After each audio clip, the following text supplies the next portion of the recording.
Welcome to another Baka commentary video. In this video, I'll be talking about the topic Nvidia data breach, what has happened, and what's the chain reaction about it, as well as we will be talking about another company that has royally screwed up. So, let's first talk about the big topic, the Nvidia database breached.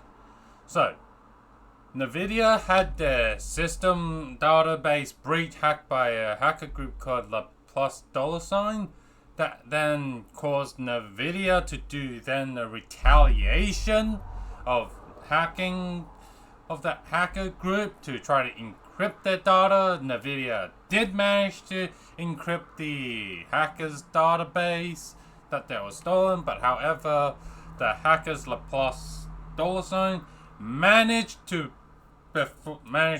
take the essential data, that the core data that the really valuable data, and they backed it up, and it totaled up to like 1 terabyte plus of data. And as time went on, we saw more what the content was. As one, we started seeing codes for like DLSS codes, how the DLSS is implemented, as well as it seems that how to crack the LHR graphics card again. Another thing here, LHR has been cracked again in another way, except this time there's literally internal Nvidia code to unlock LHR. So, what do I think of this situation? It's kind of like Nvidia being super arrogant way of doing business has finally another backfire. Because when you do business like an arrogant bitch and company, you are going to start making enemies. And when enemies, what do they do to you? They find ways to get back at you in one way or another.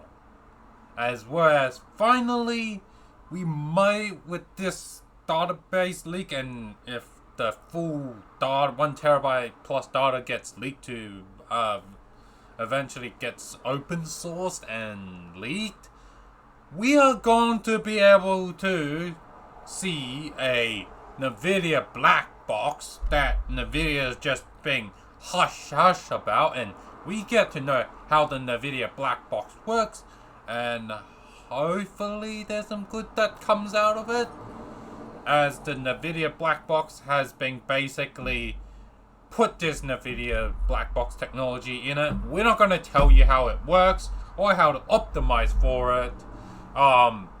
We're gonna instead Nvidia will do the optimizing for you, hence why we see when you download graphics card drivers, why are they so big? Because it's actually optimizing the Nvidia black box technologies, and they just frame it as game optimization drivers for day one, but in fact it's just optimizing the Nvidia black box setting for the games.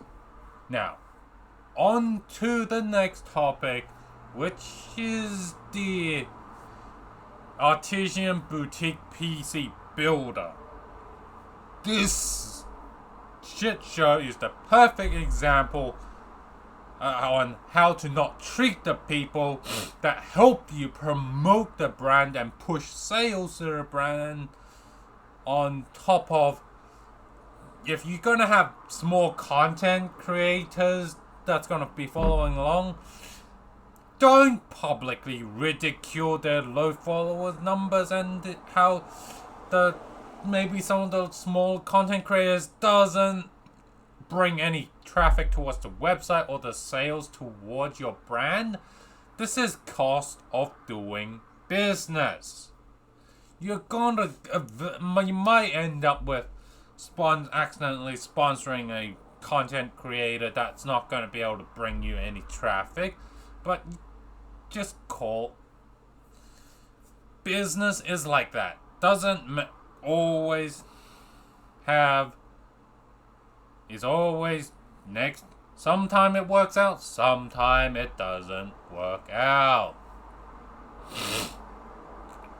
So, what really happened with this, what really got this thing rolling was when in one of their influencer partnership giveaway PC that they do, they have drawn out from a bunch of their partners, the Kia Pure, but when the CEO looked at the drawing it and then went look into the stats as I kind of said in between when I first talked about this.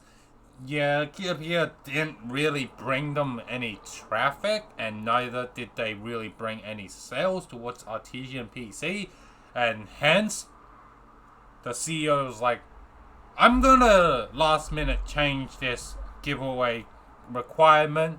You have to bring certain traffic, you have to have certain follower count, and you have to brought sales towards the company. Hence, the CEO was with some fucking fist pumping to be like, yeah, I just fucking just denied someone of a giveaway PC, yeah. And as time went on, more information has come out, and that the CEO and the company has also denied content creators from the small content creators from doing that, just like that. So yeah, this is worth condemning the brand for doing this. Opinion time. It seems that this Artesian PC, boutique PC builder, has a business culture issue with roots in the CEO. As well, again, when this thing blew up, the more stuff came out about the CEO, how he has been doing tax evasion, as well as one sub branch of his Artesian PC company has lost its license to operate as a business, to legitimately operate as a business, to make profit or even trade. And that branch of business has outstanding bill that they need to pay to the the state government before they are given back the license to run their business and operate again. With many and more other proofs of like back-end horror story of like former employees and customers. Yeah, this really does prove Artesian PC has a bad company culture that is to the very core though linked to the CEO. If Artesian PC were to continue on, I believe that the CEO that caused this shit show needs to step down, fired. All connection that he has to the business must be cut off so that the business will no longer be influenced by the CEO that have caused the shitstorm. As well as according to a few regular viewers of Artesian viewers, PC build streams, the streams that don't get the CEO, it's like a whole new, completely new environment. It's just not as toxic, and it just seems a lot.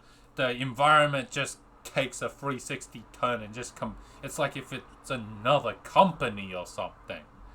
So yeah, again, this seems to be the CEO palm, as well as with some previous artesian PC build customers. They have been complaints of after warranty or during even warranty of horrible customer service, and when they got another another technician to look at it, the PC was poorly built with under-spec parts.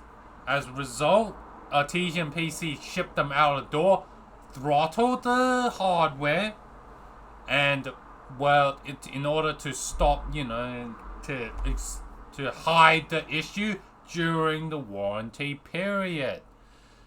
What is the very common among artesian PC build? What problem they had? Bad under-spec machines, so probably underpowered motherboards, underpowered coolers, underpowered, like using simply the wrong airflow configuration, which resulted in hotbox, which is very typical with a lot of pre-built companies, where they just clearly make insufficient cooling and insufficient specification for long-term use, and all it's good for is short-term. Once warranty's over, the PC can die, and the computer, if for those people that are not very technical savvy, they'll be like, oh, I guess it's time to go buy a new computer from the same brand again. Since it worked for during the warranty period, why not? So yeah, this poor design philosophy isn't just artesian PC. These poor design philosophy is the very fundamental of scummy pre-built tactic companies. Anyway, I hope you enjoyed this video. Like and subscribe for more Baka commentary videos.